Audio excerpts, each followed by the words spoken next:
con un tema relacionado sobre el manejo del glaucoma y catarata desde la perspectiva quirúrgica, y siendo que no tiene más que un mes que acabamos de presentar un tema afín dentro del Centro Mexicano de Cirujanos de Catarata, pues me pareció conveniente compartirlo también con ustedes, siendo que además en este evento nacional tuvimos poca representación de parte de la ciudad.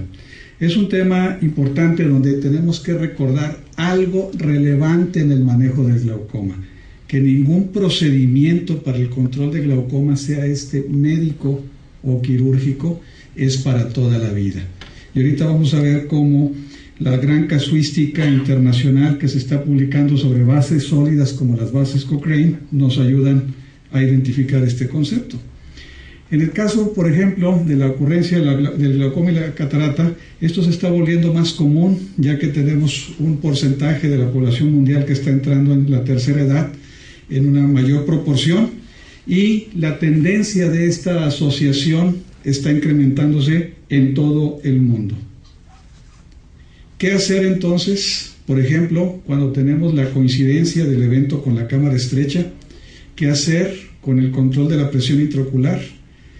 ¿Hacer un procedimiento solo? ¿Hacer un procedimiento combinado? Voy a pedir que bajen la luz al frente para que puedan resaltarse mejor las diapositivas.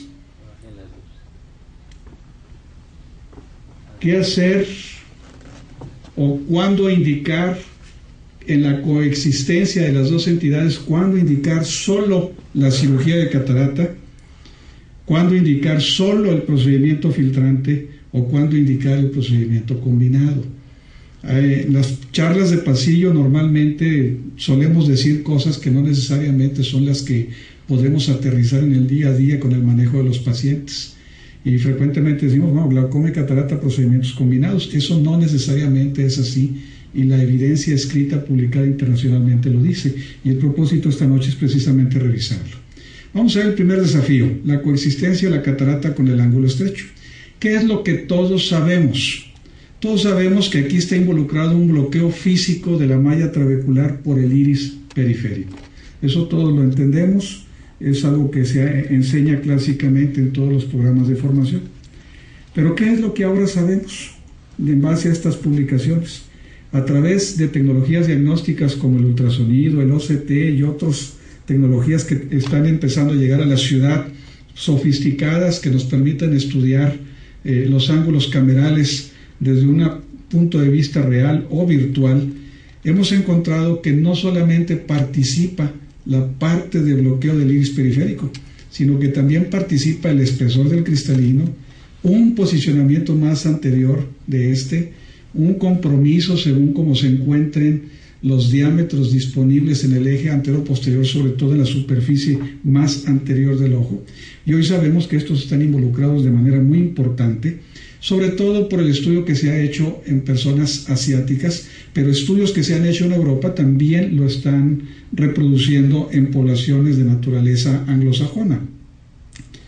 Aquí vemos algunas de las publicaciones donde se empiezan a presentar desde el 98 al 2007. Entonces, la iridotomía periférica con el Jack láser ha demostrado eliminar el componente del bloqueo pupilar, pero no ha demostrado ser lo único 100% eficiente. Ayuda a resolver parcialmente el problema. Sin embargo, reportes en asiáticos han demostrado que los mecanismos no pupilares pueden estar jugando un rol más importante de lo que se pensaba. Y esto desplaza la idea de que la iridotomía periférica con Jack láser, si bien sigue siendo un instrumento de primera opción en las manos de la mayoría de nosotros, no es el único ya en el que pensar. Por estos datos se ha sugerido que la cirugía de catarata, lensectomía, según sea la circunstancia, como una alternativa a la iridotomía periférica con láser. Esto ya está publicado y bien documentado.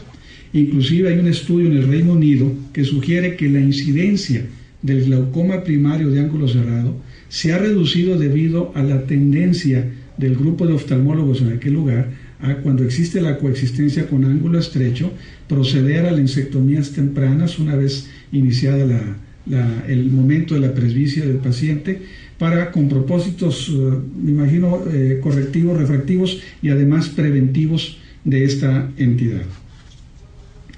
Segundo desafío, el glaucoma primario de ángulo abierto con solo realizar una cirugía de catarata.